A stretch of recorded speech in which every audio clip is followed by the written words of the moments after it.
Agustín, ya, comenzando la clase entonces hoy día. Agustín Palma mencionaba a Zeus, que claramente es el padre de todos los dioses. Eso lo tenemos súper claro.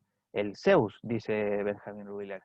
Claro, aquí en el lado izquierdo tenemos al padre de todos los dioses, dios del radio, el dios de la sabiduría, padre de una infinidad de dioses y semidioses griegos, ya que él tenía muchos amoríos con muchas otras mujeres, semidiosas o diosas, El dios aparte de mujeriego. es muy mujeriego, claro. Todos conocen un poco esa historia como farandulesca de Zeus. Pero dentro de la mitología griega fue el dios más importante, como de la familia de los dioses que vivían en el Olimpo. Ya, ¿alguien sabe quién es este personaje? De hecho, en los cómics de Marvel, este es un dios, que es un superhéroe también. No es Thor, por si acaso. No es el dios nórdico del rayo y del trueno, que ustedes conocen y tanto como yo. Es otro dios, que en los cómics de Marvel no es tan conocido, pero últimamente ha tenido mayor protagonismo y de hecho es un héroe muy famoso en la cultura griega. No sé si alguien lo ubica, alguien lo conoce, alguien ha leído. No, no es Odín, Mateo, porque Odín es el padre de todos los dioses nórdicos, no griegos. ¿Ya? Todo lo que es Odín, Loki, Thor son dioses nórdicos. Eh, Les voy a dar una pista, es el dios de la fortaleza, que es más fuerte que ninguno que otros. Bien, Fernando. Hércules, exacto. En los cómics de Marvel también aparecen dioses griegos, y de hecho Hércules es como el superhéroe dios, por así decirlo, más famoso de esa editorial. ¿Ya? De hecho, no sé si ustedes lo conocían, generalmente todos conocemos a Thor y todo lo que es Loki, Odín y los dioses nórdicos, pero también aparecen dioses griegos en Marvel y uno de ellos es Hércules, que de hecho proviene del Hércules de la mitología griega, ¿ya? Por si alguien no ha leído mucho Marvel. Eh, y finalmente tenemos un semidios. Y aquí quizás ustedes seguramente se pueden perder un poco respecto a esta historia, pero les comento brevemente. Este es Teseo, es un semidios. En realidad, más que un semidios, es como muy ligado a un héroe griego, un héroe humano, y que tuvo la historia más o menos conocida de que él tuvo que hacer muchos trabajos para obtener algo a cambio, para obtener la gracia de los dioses, obtener el amor de una doncella, que generalmente pasa mucho con los héroes humanos, ya que se enfrentan a los dioses o hacen trabajos pedidos por los dioses para obtener algo a cambio. Puede ser poder, el amor de una mujer, ser reyes de un territorio o ser conocidos por la historia. De hecho, el ser que está ahí se llamaba Minotauro. No sé si han escuchado alguna vez de ese ser. Eh, Tranquila, Paula, debe ser la señal de tu internet.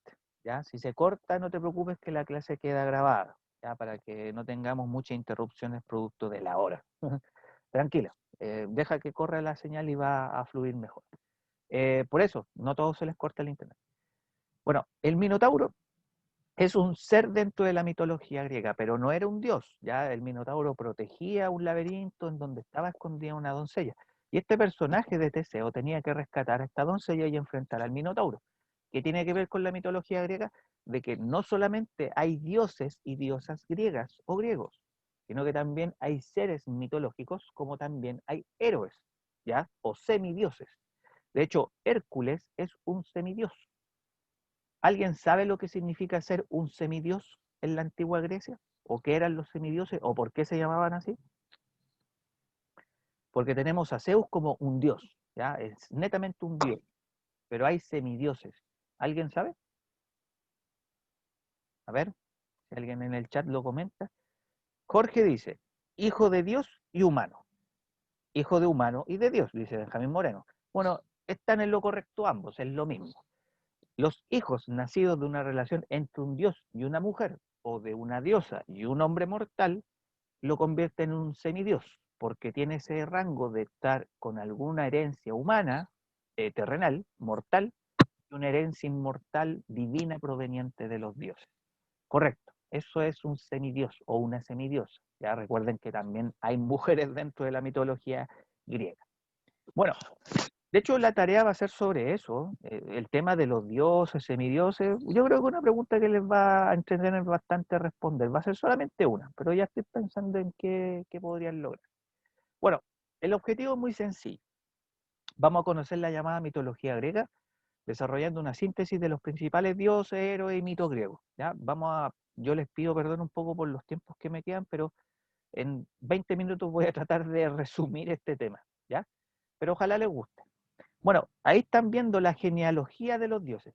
Nos encontramos con los dioses principales como los dioses padres de los demás, y nos encontramos con la segunda generación de dioses, que son como los hijos de, por ejemplo, el matrimonio de Zeus y Hera.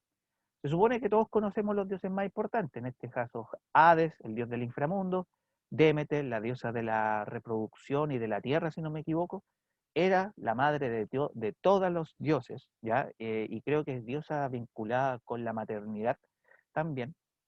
Zeus, dios de la sabiduría, perdón, dios del trueno, y Poseidón, dios de todos los mares. Todo el mundo conoce esa historia, lo ha visto en algún programa, anime. El God of War también, Elías, sí, God of War habla de esto. Kratos matando a los dioses, cosas por el estilo. Los Caballeros del Zodiaco, que es una de mis series favoritas, donde muestra obviamente la lucha contra los dioses olímpicos, el, el, el, la, la serie que dedica muchas veces el enfrentamiento de los caballeros de bronce contra Poseidón, contra Hades, contra los 12 caballeros de oro y supuestamente contra Zeus también, etc. Eso yo también lo conozco un poco. Bueno, y tenemos la segunda generación de dioses, Atenas, Hefesto, el dios de la metalurgia, Ares, el dios de la guerra, ahí que enfrenta a Kratos en God of War, Atena con la sabiduría, Apolo, Afrodita, dios del amor, Hermes o Dioniso, etcétera. ¿Ya? Son muchos dioses. ¿Ya? Por lo tanto, hay que aclarar ciertas cosas. En primer lugar, de que, por ejemplo, la mitología greco-romana es la que crea es creada por dos grandes civilizaciones. De hecho, los romanos tomaron a los dioses griegos y los transformaron simplemente cambiándole algunas características, como por ejemplo el nombre. Pero principalmente la mitología griega se combina mucho con la romana, producto de esta apropiación cultural que hacen los romanos, cuando por ejemplo Zeus es convertido en Júpiter, Hera en Juno, Atena en Minerva, Apolo se mantiene como Apolo, o Artemis en Diana, ¿ya? Básicamente, los nombres que se encuentran acá en la época romana son prácticamente los mismos y con las mismas características que tienen los dioses y diosas griegas, ¿ya? Así que si de repente ven o estudian o alcanzamos a estudiar a Roma, la mitología romana es prácticamente muy parecida a lo que originalmente crearon los griegos. Ya estamos hablando de los atenienses, los espartanos, los troyanos, etcétera. Todas las ciudades griegas de la cultura y civilización griega creían en muchos o en prácticamente todos estos dioses. ¿Ya? De hecho, ¿por qué se llama la ciudad Atenas así? En honor, obviamente, como ustedes ya deben identificar, con la diosa Atenea, la sabiduría, la ciudad más importante de la antigua Grecia, porque ahí es la cuna de la filosofía y todo lo que tenga que ver un poco con esta lógica de la diosa de la sabiduría Atenea. Bueno, producto de esto anteriormente dicho, la Magna Grecia, que en este caso es la península de los Balcanes, es conquistada por los romanos en el siglo III antes de Cristo. Entonces, la influencia de los griegos se intensifica en Roma, ya que los romanos se apropian de la cultura griega, sobre todo, por ejemplo, el de la mitología, y los dioses romanos acaban por asimilarse a los griegos, como les explicaba recientemente, tomando la figura de toda la familia que se encuentra, por ejemplo, aquí, y simplemente de repente cambiando, por ejemplo, sus nombres, cambiando, por ejemplo, algo de su historia, pero dándoles la misma relevancia, la misma importancia y el mismo poder. Zeus seguía siendo el dios más importante, pero que en Roma se llamaba Júpiter y que representó más adelante a este planeta del sistema solar, que como ustedes saben, es el más grande del sistema solar. Por si se habían olvidado de que algunos de los nombres provienen también de cosas que existen hoy en día en nuestro universo, como por ejemplo los planetas. ¿Ya? Júpiter, planeta del sistema solar, y que coincide con el nombre de Zeus. ¿Sí? Bueno, para ir de lleno con un tema importante, voy a dejarme aquí al ladito de la pregunta. ¿Qué es un mito? De ahí la mitología griega. Por eso es una palabra importante de definir. Los mitos son historias, pero principalmente fábulas, cuentos o narraciones fantásticas en las cuales uno o varios dioses, en este caso del tema que estamos hablando, semidioses o héroes divinizados, tienen un papel predominante en la vida de las personas que obviamente viven en Grecia. Por eso, en general, los dioses olímpicos o los dioses griegos existen, porque la forma de narrar, la forma de crear una historia que en la antigua Grecia existió por muchos siglos, permitió en algún momento el surgimiento de estas narraciones fantásticas donde los griegos explicaban cosas desconocidas para ellos en ese entonces. Por ejemplo, la historia, por ejemplo, el origen del hombre y la mujer, por ejemplo, el nacimiento de Grecia, por ejemplo, la fundación de una ciudad griega. Por lo tanto, los mitos sirvieron principalmente para explicar lo desconocido de manera fantástica y a través de personajes, lugares, historias, etcétera. ¿Ya? Eso es principalmente la lógica de un mito. Claro, Agustina, las acciones de esas, de hecho, las acciones muchas veces de ciertas ciudades o de ciertas personas se podía traducir también en estas historias de héroes y dioses, ¿ya? Por eso están recordados la familia de Zeus y compañía hasta el día de hoy. Por eso se siguen usando para contar otras historias que sabemos que son fantásticas, pero para los griegos fue prácticamente seguir un estilo de vida. Según lo que decían los dioses, supuestamente, las personas tenían que comportarse, obedecer o incluso temer. De hecho, las personas solían tener mucho miedo de lo que fueran a pensar los dioses griegos, ¿ya? Por el castigo y todas esas cosas. Bueno, como los mitos son narraciones fantásticas, los mitos poseen dos caras, tienen dos formas de contar sus dos versiones.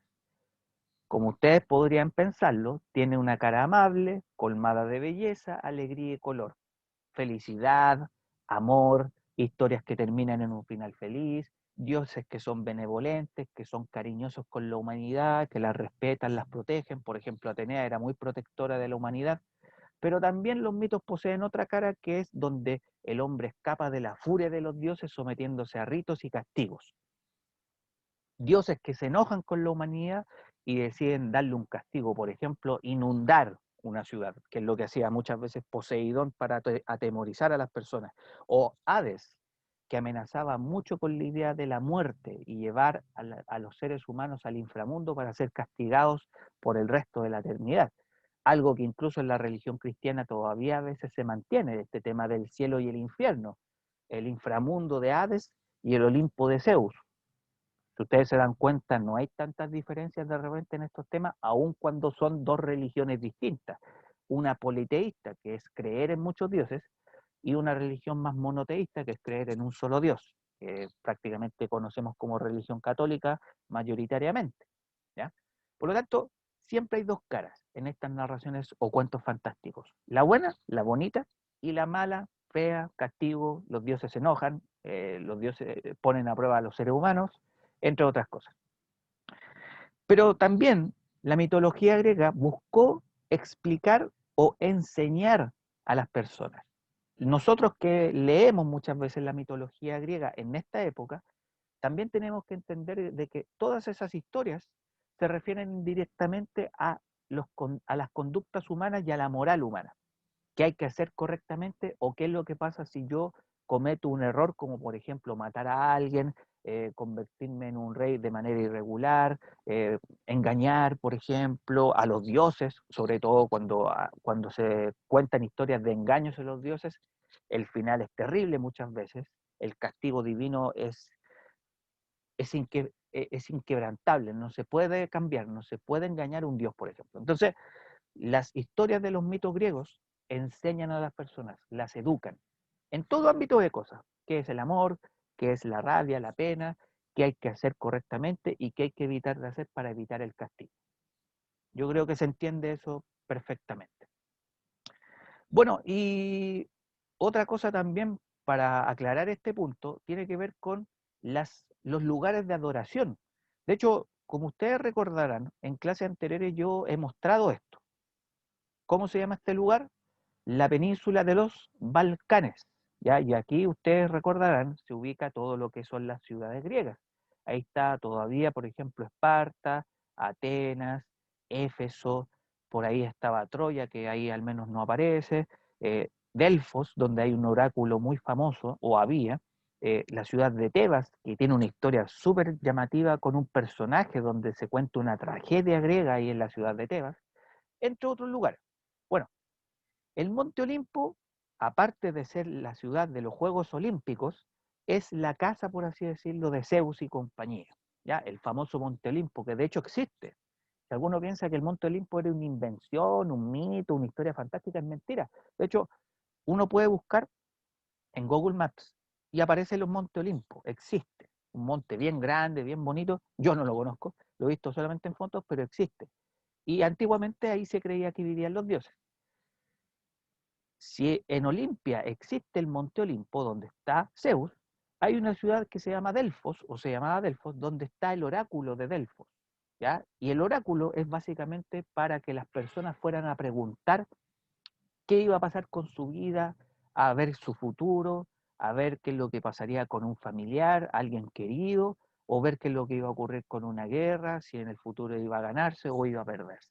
Los oráculos sirven para ver el futuro y ahí había mujeres que tenían supuestamente ese talento o esa habilidad para poder ver el futuro.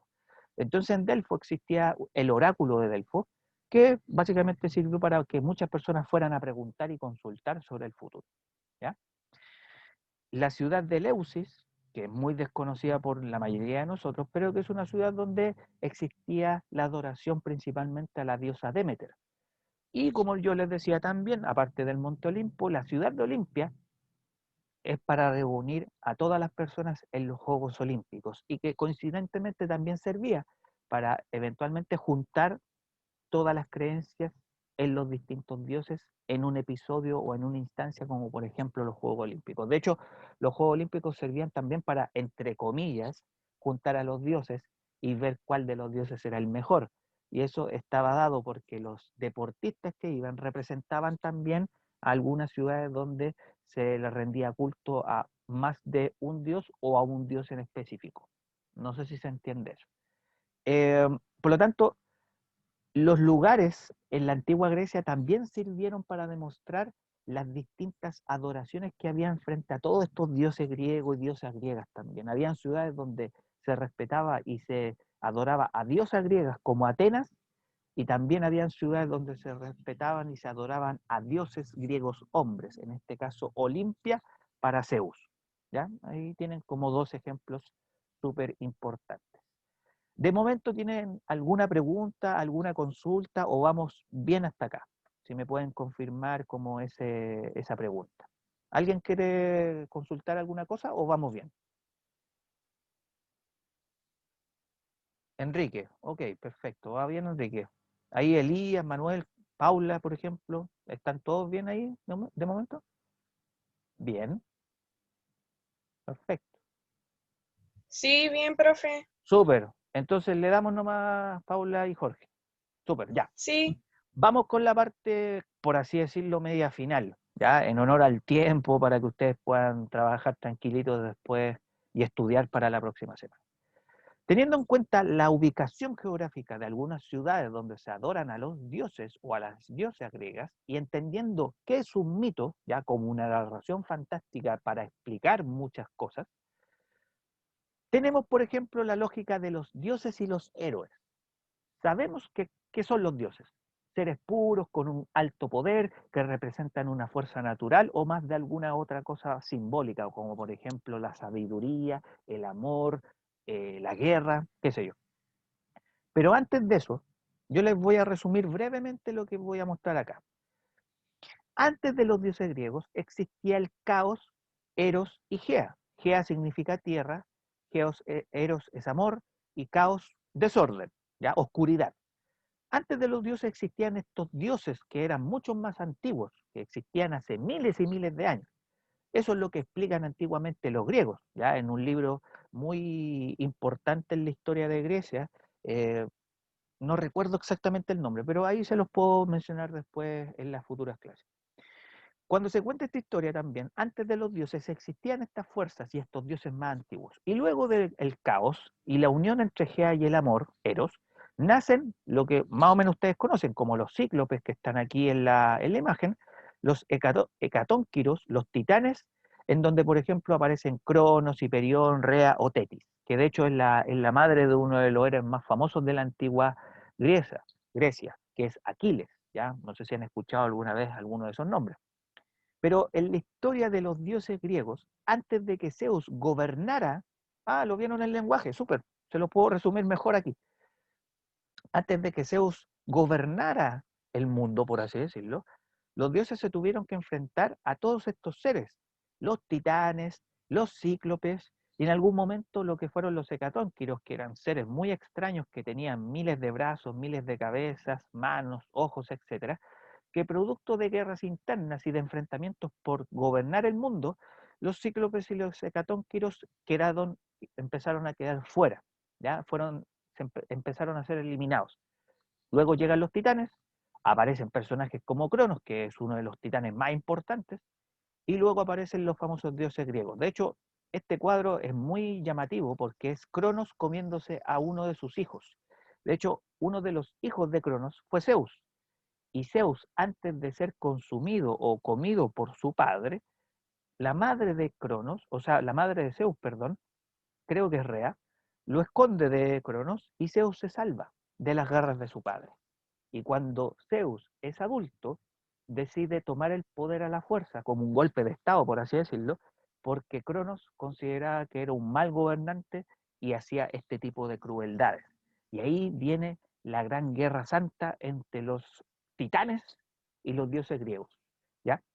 De hecho, creo que la guerra tiene un nombre entre comillas, la gigantomaquia. Ya la gigantomaquia es la guerra sostenida entre Zeus y todos los dioses que nacen junto con él. Ahí está Poseidón, Hera, Hades, Demeter, etcétera, contra todos los titanes comandados por Cronos. ¿Ya? Esa historia es muy interesante, se la resumo muy brevemente porque en realidad podríamos estar mucho tiempo conversando de ese tema, pero para que tengan claro que no solamente existen los dioses conocidos por ustedes como Zeus y compañía, sino que antes también existían otros seres mucho más fuertes, mucho más antiguos, que según las historias de los griegos, se enfrentaron incluso en guerras, ¿ya? De hecho, quizás también ahí los griegos explicaban las razones de por qué la humanidad tenía que estar en algunas ocasiones en guerra con otros pueblos o otras civilizaciones, porque también los dioses lo hacían, ¿ya? Recuerden que los dioses representan mucho a la humanidad, en su comportamiento, en su forma física, en su género, hombre o mujer, en el tema familiar, los conflictos. De hecho, los dioses supuestamente envidiaban mucho a los humanos, porque los humanos, al ser imperfectos, podían cometer errores. Y los dioses, en cambio, eran personas perfectas, que eran intachables y que no podían cometer errores. Entonces, muchas veces los dioses envidiaban a la humanidad. Y ahí ocurrían todas las historias que ustedes más o menos saben. De hecho, sí, la foto da miedo, Manuel. Yo también, cuando chico, creo que haber tenido tu edad, también vi alguna vez este cuadro y me daba miedo porque era muy fuerte ver esta imagen. Pero esto es una representación pictórica, es una pintura nada más. Nosotros no sabemos si existió realmente Cronos, es muy difícil que eso ocurra.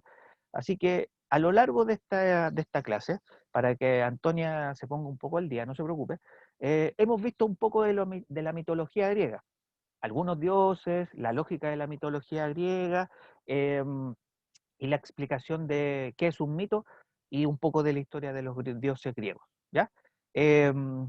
Y como dice Jorge, claro, la mitología griega es muy parecida a la nórdica. De hecho, si ustedes, repito, se dan cuenta, las religiones hoy en día tienen algo de lo que antiguamente fueron este tipo de mitología.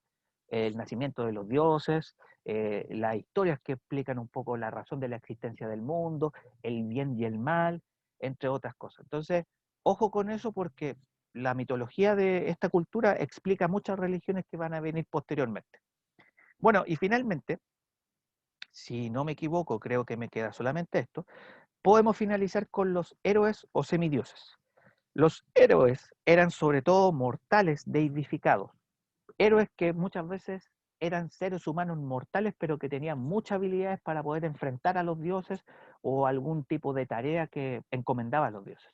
Y los semidioses obviamente eran los hijos o hijas nacidas de la relación entre un dios y un mortal, ¿ya?